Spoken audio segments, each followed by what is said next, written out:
Hola, bienvenidos al reporte de la semana 16 de la Convención Constitucional. La primera semana después de la semana territorial, es decir, la semana en que se abrió la discusión constitucional, el debate constitucional. Eso, ustedes quizás lo saben, ocurrió el lunes, en la sesión de la mañana, de la tarde, en que, bueno, hubo un discurso de la presidenta y después discurso de los y las vicepresidentes, del vicepresidente Baza y después de los vicepresidentes y vicepresidentas adjuntos.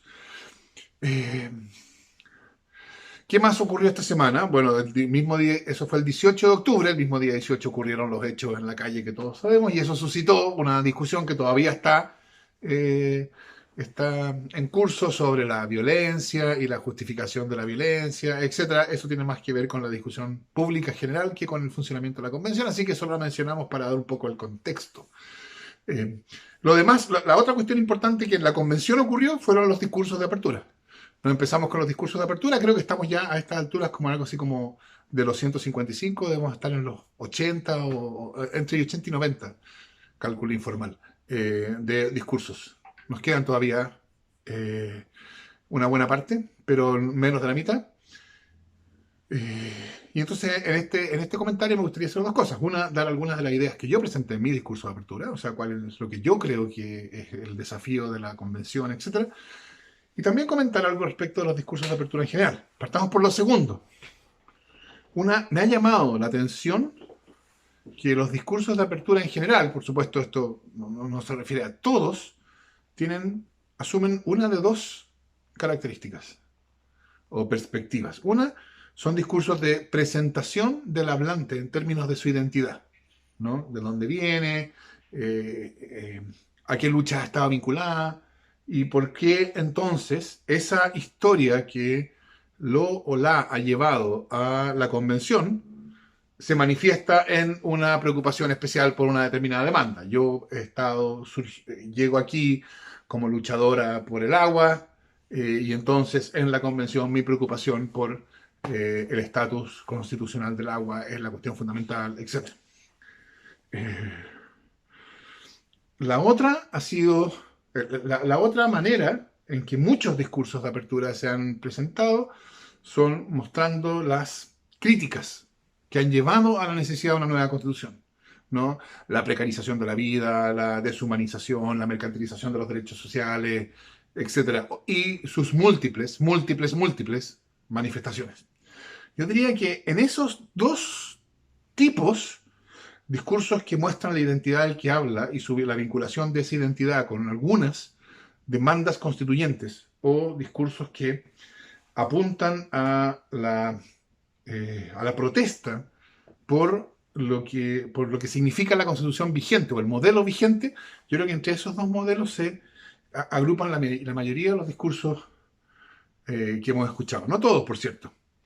Eh, y yo creo que los discursos eran una oportunidad para que los convencionales miraran hacia la nueva constitución y su contenido. Es decir, hacia la nueva constitución, pero como una nueva decisión sobre la vida común, de conjunto. Eso es lo que yo traté de hacer en mi discurso, ¿no? Precisamente preguntarnos cómo es esa vida común que queremos bajo la nueva constitución. Está bien, cómo se distingue de la que teníamos, pero eso no es lo importante. Más que cómo se distingue de la que queríamos, de la que teníamos, es cómo es hacia el futuro. Y yo creo que ahí la cuestión fundamental, o sea, lo que yo dije en el discurso son básicamente dos cosas. El pueblo ya ha tomado una serie de decisiones sobre el contenido de la Constitución que tomó el 16 de mayo, al votar sobre la composición de la convención. Yo estoy seguro, decidió que iba a haber un Estado social en vez de un Estado subsidiario, decidió que iba a ser un Estado plurinacional, decidió que iba a tener perspectiva de género, fundado en los derechos humanos, descentralizado, con una relación nueva con la naturaleza, etc. Todo eso ya quedó decidido, es cosa de ver la composición de la convención. Y decidido no por la opinión de un profesor, sino por la opinión del pueblo, la voluntad del pueblo. Y corresponde a la convención, en participación ciudadana, por supuesto, pero corresponde a la convención crear un texto que contenga una constitución que esté a la altura de esas decisiones que ya tomó el pueblo. Eh, pero hay otra decisión importante, y es el pueblo también ha decidido desechar la forma política existente y reclamar una nueva. Y esa nueva es una que tiene que ser genuinamente democrática. Democrática en el sentido de que el poder institucional sea visto como poder del pueblo. Y eso no tiene que ver con sufragio universal. O, por supuesto, tiene que ver, pero no solo tiene que ver. No se trata solamente de que las autoridades sean elegidas y que sean revocables. Todo eso está muy bien. Pero ese no es el punto.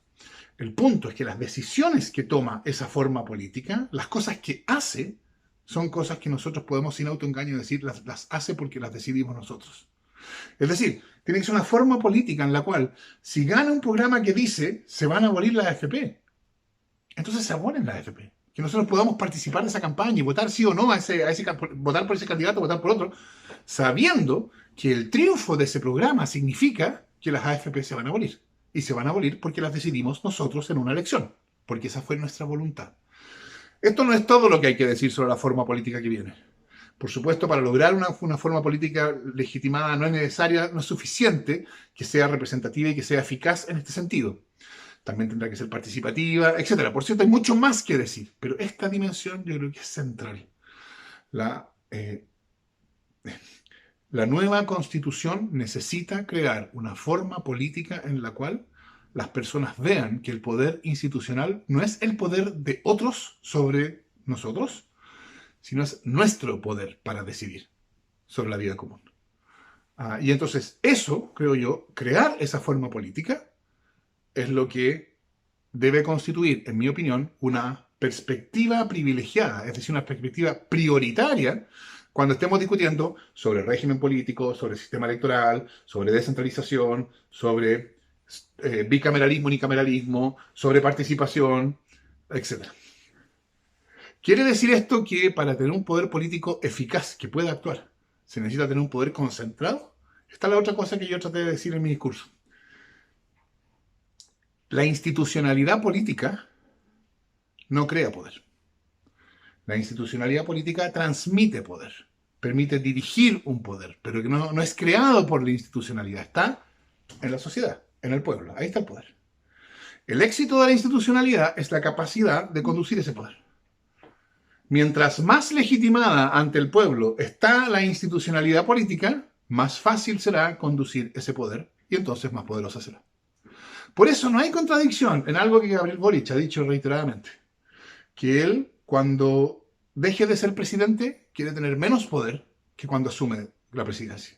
Pero que la forma política, el sistema político necesita tener más poder. ¿Por qué? Porque el poder político, cuando se divide, se multiplica. Por eso el poder político democrático no es más débil por ser descentralizado, no es más débil por ser participativo, no es más débil por estar vinculado a los derechos fundamentales. Eso lo hace más fuerte, no más débil.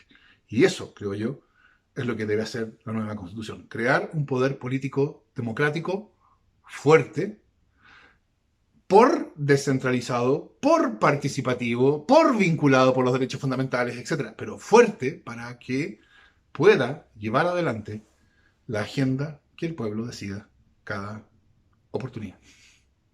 Bueno, esa ha sido la situación de esta semana. Nos veremos en la 17. Chao.